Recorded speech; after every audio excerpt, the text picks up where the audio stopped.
പിതാവിൻ്റെയും പുത്രൻ്റെയും പരിശുദ്ധാത്മാവിൻ്റെയും നാമത്തിൽ ആമേൻ. എല്ലാവർക്കും സുപ്രഭാതം, സ്നേഹവന്ദനം. നമുക്ക് കർത്താവിൻ്റെ കൂടെ യാത്രയാകാം. അമ്മേ, പരിശുദ്ധ അമ്മേ, അമ്മേ പരിശുദ്ധ ദൈവമാതാവേ, ദൈവമാതാവേ, അന്ന് അങ്ങ് കൃപാസനത്തിൽ പ്രത്യക്ഷപ്പെട്ട് വരാൻ പോകുന്ന മഹാദുരന്തത്തിൽ നിന്ന് രക്ഷപ്പെടാൻ എല്ലാവർക്കും വേണ്ടി പ്രാർത്ഥിക്കുവാനും ആവശ്യപ്പെട്ടിട്ട് 20 വർഷം കഴിഞ്ഞ ഈ വേളയിൽ കൃപാസനത്തിലൂടെ ഞങ്ങൾക്കും ഈ ദേശത്തിനും അങ്ങ് മാധ്യസ്ഥം തേടി തന്ന എല്ലാ അനുഗ്രഹങ്ങൾക്കും കൃപകൾക്കും ഞങ്ങളിപ്പോൾ ഹൃദയം നിറഞ്ഞ നന്ദി പറയുന്നു. അമ്മേ, പരിശുദ്ധ അമ്മേ, ജപമാല മാതാവേ, സകല കൃപാസന പ്രാർത്ഥനയോടും ചേർത്ത് ഞങ്ങളിപ്പോൾ പ്രാർത്ഥിക്കുന്ന ഈ കുടുംബത്തിന്റെ പ്രത്യേക നിയോഗം പറ മക്കളെ.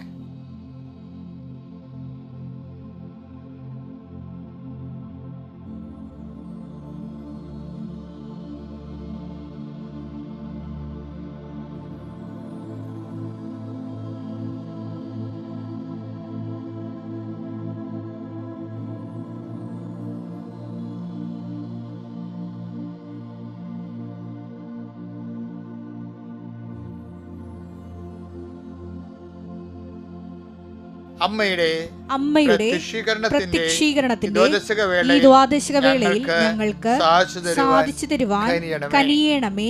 ആമേൻ. വിശ്വാസ പ്രമാണം. സർവശക്തനായ പിതാവും ആകാശത്തിന്റെയും ഭൂമിയുടെയും സൃഷ്ടാവുമായ ദൈവത്തിൽ ഞാൻ വിശ്വസിക്കുന്നു. അവിടുത്തെ ഏകപുത്രനും ഞങ്ങളുടെ കർത്താവുമായ ഈശോ മിശിഹായിലും ഞാൻ വിശ്വസിക്കുന്നു. ഈ പുത്രൻ പരിശുദ്ധാത്മാവിനാൽ ഗർഭസ്ഥനായി കന്യകാമറിയത്തിൽ നിന്ന് പിറന്ന് പൊന്തിയോസ് പീലാത്തോസിന്റെ കാലത്ത് പീഡകൾ സഹിച്ച് കുരിശിൽ തറയ്ക്കപ്പെട്ട് മരിച്ച് അടക്കപ്പെട്ട് പാതാളങ്ങളിൽ ഇറങ്ങി മരിച്ചവരുടെ ഇടയിൽ നിന്ന് 3-ാം നാൾ ഉയർത്ത് സ്വർഗത്തിലേക്ക് എഴുന്നള്ളി സർവശക്തിയുള്ള പിതാവായ ദൈവത്തിന്റെ വലതുഭാഗത്തിരിക്കുന്നു. അവിടെ നിന്ന് ജീവിക്കുന്നവരെയും മരിച്ചവരെയും വിധിക്കുവാൻ വരുമെന്നും ഞാൻ വിശ്വസിക്കുന്നു. പരിശുദ്ധാത്മാവിലും ഞാൻ വിശ്വസിക്കുന്നു. വിശുദ്ധ കത്തോലിക്കാ സഭയിലും പുണ്യവാന്മാരുടെ ഐക്യത്തിലും പാപങ്ങളുടെ മോചനത്തിലും ശരീരത്തിന്റെ ഉയർപ്പിലും നിത്യമായ ജീവിതത്തിലും ഞാൻ വിശ്വസിക്കുന്നു. ആമേൻ. സുഖസ്ഥനായ ഞങ്ങളുടെ പിതാവേ, അങ്ങയുടെ നാമം പൂജിതമാകണമേ. അങ്ങയുടെ രാജ്യം വരണമേ. അങ്ങയുടെ തിരുമനസ് സ്വർഗത്തിലെ പോലെ ഭൂമിയിലും ആകണമേ. അന്നു വേണ്ടുന്ന ആഹാരം ഇന്ന് ഞങ്ങൾക്ക് തരണമേ. ഞങ്ങളോട് തെറ്റ് ചെയ്യുന്നവരോട് ഞങ്ങൾ ക്ഷമിക്കുന്നത് പോലെ ഞങ്ങളുടെ തെറ്റുകൾ ഞങ്ങളോടും ക്ഷമിക്കണമേ. ഞങ്ങളെ പ്രലോഭനത്തിൽ ഉൾപ്പെടുത്തരുതേ, തിന്മയിൽ ഞങ്ങൾ രക്ഷിക്കണമേ. ആമേൻ. നന്മ നിറഞ്ഞ മറിയമേ, സ്വസ്തി. കർത്താവ് അങ്ങയുടെ കൂടെ സ്ത്രീകളിൽ അങ്ങ് അനുഗ്രഹിക്കപ്പെട്ടവളാകുന്നു. അങ്ങയുടെ ഉദരത്തിൻ ഫലമായി ഈശോ അനുഗ്രഹിക്കപ്പെട്ടവനാകുന്നു. പരിശുദ്ധ മറിയമേ, തമ്പുരാന്റെ അമ്മേ, പാപികളായ ഞങ്ങൾക്ക് വേണ്ടി ഇപ്പോഴും ഞങ്ങളുടെ മരണസമയത്തും തമ്പുരാനോട് അപേക്ഷിക്കണമേ. ആമേൻ. എൻ്റെ കർത്താവേ, അങ്ങയുടെ മക്കളെ നീ ആശീർവദിക്കണമെന്ന് പ്രാർത്ഥിക്കുന്നു. കർത്താവേ, നിൻ്റെ വീണ്ടെടുപ്പിൻ്റെ ഫലമാണ് ഞങ്ങൾ. കർത്താവേ, നിൻ്റെ തിരിച്ചുവരയുടെ വിലയാണ് ഞങ്ങൾ. കർത്താവേ, നീ നിൻ്റെ തിരിച്ചുവര കൊടുത്ത് വാങ്ങിയ അങ്ങയുടെ മക്കൾ, അങ്ങയുടെ അവകാശവും ഓഹരിയുമായിരുന്ന മക്കളോട് അങ്ങ് കരുണ തോന്നണം. കർത്താവ്, ഈ പ്രാർത്ഥനയിൽ പങ്കെടുക്കുന്ന അനേകം മക്കളെ അക്രൈസ്തവരുണ്ട്. അവരെ നീ ഈ പ്രാർത്ഥന കൊണ്ട് സന്ധിക്കണം. അവരെന്തിനു വേണ്ടിയാണ് പ്രാർത്ഥിക്കുന്നത്? ആ പാവപ്പെട്ട മക്കളെ അങ്ങയുടെ അവരുടെ ഇന്നത്തെ ജീവിതത്തിൽ അവരിന്ന് അനുഭവിക്കാൻ അവരെന്തിനു വേണ്ടി കണ്ണീരിടുന്നത്? ഏത് വിഷയത്തെക്കുറിച്ചാണോ, ഏത് വ്യക്തികളെക്കുറിച്ചാണോ, ഏത് വസ്തുവിനെക്കുറിച്ചാണോ അവരിന്ന് വേവലാതി കൊള്ളണത്, അവിടെയെല്ലാം കർത്താവിൻ്റെ കുരിശിൻ്റെ അടയാളത്തിൽ ദൈവികമായ ശക്തി നിങ്ങൾക്ക് ആവശ്യക്കെട്ടെന്ന് പ്രാർത്ഥിക്കുന്നു. കർത്താവ്, വിശ്വാസത്തോടെ പ്രാർത്ഥിക്കുന്ന എല്ലാ മക്കളെയും അവിടെ കുഞ്ഞു നൊമ്പരങ്ങളെപ്പോലും കർത്താവ് നീ ഏറ്റെടുത്തായിട്ട് അവർക്ക് ബോധ്യം തരണം. കർത്താവ്, അതിനുള്ള അടയാളങ്ങൾ കാണിക്കണം പ്രാർത്ഥിക്കുന്നത്. സുവിശേഷത്തിലാകമാനം അടയാളങ്ങൾ കൊണ്ട് അങ്ങയുടെ കാൽപാദങ്ങളും ഞങ്ങളുടെ മുമ്പിലും പിമ്പിലും നടക്കുന്ന കാൽപാദങ്ങൾ ദൃശ്യവൽക്കരിച്ചുകൊണ്ട് മുന്നേറുന്ന ദൈവത്തിൻ്റെ കരുണാകടാക്ഷം ഓരോ അടയാളമായി നിങ്ങൾക്ക് ഇന്ന് ദൃശ്യവൽക്കരിച്ചിട്ട് പ്രാർത്ഥിക്കുന്നു.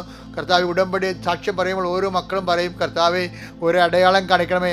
അമ്മ ഞങ്ങളുടെ കൂടെ ഉണ്ടെന്ന് അറിയണേന് ഒരു അടയാളം കാണിക്കണമെന്ന് പറയുമ്പോൾ ഒരു പിശുക്കുമില്ലാതെ നീ നിർലോഭമായിട്ട് അവിടെ വാക്കുകളെയും പ്രാർത്ഥനയും ആദരിച്ചുകൊണ്ട് നീ അന്ന് തന്നെ അപ്പം തന്നെ അടയാളം കാണിക്കുന്നുണ്ട്. കർത്താവെ, അങ്ങയുടെ മക്കളുടെ കൂടെ അങ്ങ് ഉണ്ടെന്ന് ഇന്ന് അവർക്കൊരു അടയാളം കാണിക്കണമെന്ന് ഞാൻ അഭിഷിക്ത അങ്ങയുടെ ദൃശ്യനിധിയിൽ കണ്ണീരോടെ പ്രാർത്ഥിക്കുന്ന കർത്താവ്, അവരുടെ വിശ്വാസം ആവേശപരമായ മുന്നേറ്റമായി മാറാനും എല്ലാതും അതിജീവിക്കാൻ ആവശ്യമായ ആത്മകരുത്ത് അവരുടെ ഹൃദയത്തിൽ വിളയാടാൻ വേണ്ടി ദൈവത്തിൻ്റെ കരുണയാൽ നിങ്ങൾ നിറയപ്പെടട്ടെ.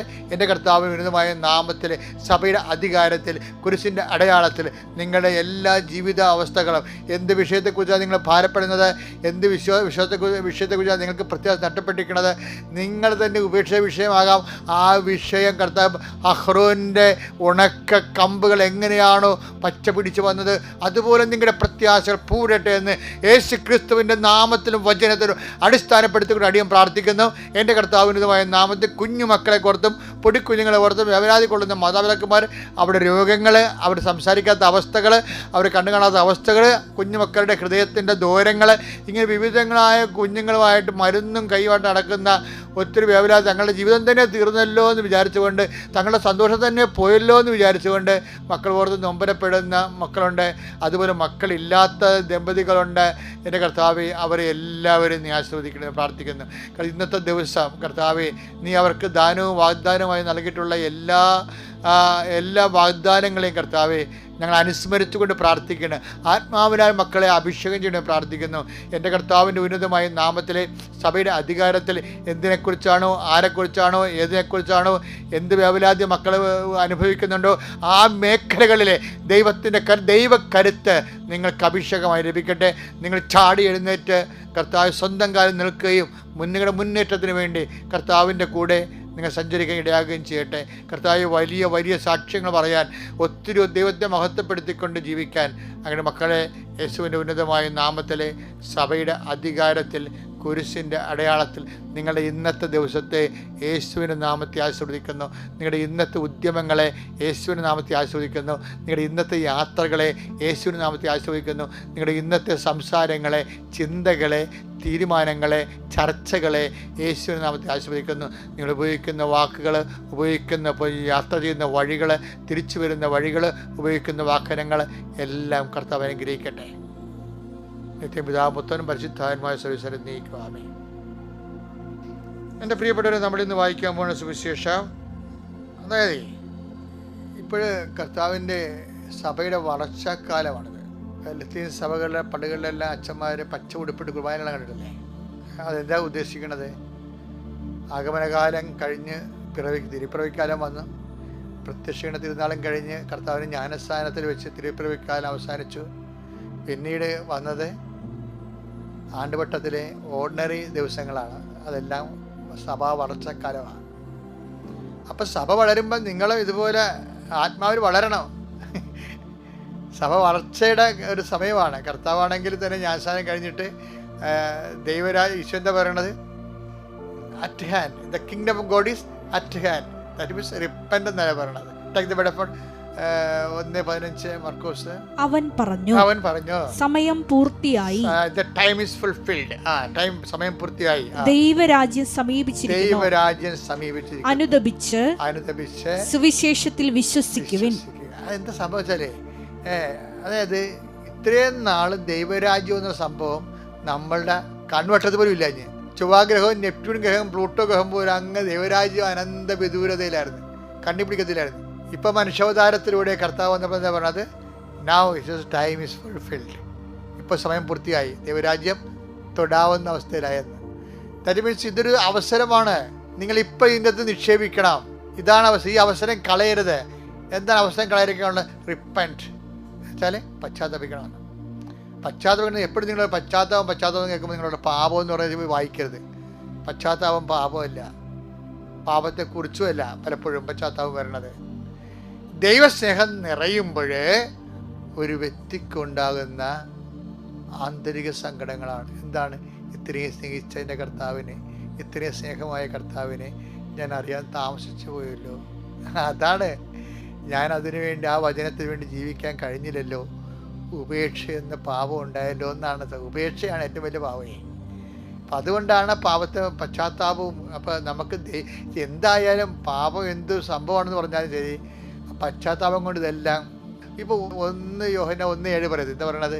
അവിടുന്ന് പ്രകാശത്തിലായിരിക്കുന്നത് പോലെ നമ്മളും പ്രകാശത്തിൽ സഞ്ചരിക്കുമെങ്കിൽ നമുക്ക് പരസ്പരം കൂട്ടായ്മയുണ്ടാകും. അവിടുത്തെ പുത്രനായ യേശുവിന്റെ രക്തം എല്ലാ പാപങ്ങളിൽ നിന്ന് നമ്മെ ശുദ്ധീകരിക്കുന്നു. യേശുവിന്റെ രക്തം എന്ന് പറഞ്ഞാൽ എങ്ങനെയാണെന്നറിയാമോ? അതായത് നമ്മൾക്കിപ്പോൾ ഒരു ചതവുണ്ടായി. ചിലപ്പോൾ ശാരീരികമാകാം, ചിലപ്പോൾ മാനസികമാകാം. മാനസികമാണെങ്കിൽ ഹൃദയരക്തം ചിന്തും, ശാരീരികമാണെങ്കിൽ ശാരീരിക രക്തം ചിന്തും. പക്ഷേ when we take this blood in the name of Jesus, it will become the blood of Jesus. മനസ്സിലായില്ലേ? എന്ന് വെച്ച് കഴിഞ്ഞാൽ നമ്മുടെ ക്ലേശങ്ങളെ when we take the name of Jesus, കർത്താവിൻ്റെ ക്ലേശങ്ങളുടെ പേരിലും അതിനോട് ഐക്യദാർഢ്യം പുറത്തിക്കൊണ്ട് ഈശോൻ്റെ നാമത്തിൽ എടുക്കുകയാണെങ്കിൽ ഈ ബ്ലഡ്, ഈ സഹനം നമ്മുടെ പാപത്തിന് പരിഹാരമാകും. യേശുക്രിസ്തുവിൻ്റെ വിശുദ്ധ രക്തം സകല പാപങ്ങളിൽ നിന്നും മോചിക്കണം എന്ന് പറയുമ്പോഴേ കർത്താവിനെ കൂടി സഹിക്കുന്നവർ കർത്താവിൻ്റെ കൂടെ നേടുമെന്ന് പറഞ്ഞിട്ട് ആ ഒരു അർത്ഥമാണ് 2 തിമോത്തി 2:11 നാം അവനോട് കൂടെ മരിച്ചിട്ടുണ്ടെങ്കിൽ, നമ്മൾ അവനോട് കൂടെ സഹിച്ചിട്ടുണ്ടെങ്കിൽ, മരിച്ചിട്ടുണ്ടെങ്കിൽ അവനോട് കൂടെ ജീവിക്കും. അവനോട് കൂടെ ജീവിക്കും. അതാണ് സംഭവം. അപ്പോൾ ഓരോ സഹനവും, ആ സഹനം കർത്താവിൻ്റെ വിശുദ്ധമായ രക്തത്തിൻ്റെ വീണ്ടെടുപ്പ് നമ്മൾ നടത്തുമെന്നാണ്. അത് യേശുക്രിസ്തു നാമത്തിലാണ്, അവനോട് കൂടെയാണെങ്കിൽ യേശുക്രിസ്തു നാമത്തിൽ. അപ്പോൾ അതുകൊണ്ട് നിങ്ങൾ സന്തോഷമായിരിക്കണം. പാപം എന്ന് ഓർത്തുകൊണ്ട് ചുമ്മാ പതറി ഇനിയിപ്പോൾ ചെല്ലു പറയേ കുമ്പസാരിച്ചിട്ട് എന്തിനാ പിന്നെയും പാപം ചെയ്യത്തില്ലേ, അങ്ങനെയൊന്നും പറയേണ്ട കാര്യമില്ല. അത് വിഡ്ഢിത്തരമാണ്. കാര്യം എന്നറിയാമോ? അതായത് നമ്മൾക്ക് പരിഹാരം ചെയ്യാൻ ഈ ക്രിസ്തു പരിഹാരം ചെയ്തത് എന്തിലാണ്? ശരീരത്തിലല്ലേ, മനസ്സിലും. അതുപോലെ തന്നെയാണ് നമ്മുടെ പരിഹാരങ്ങളും.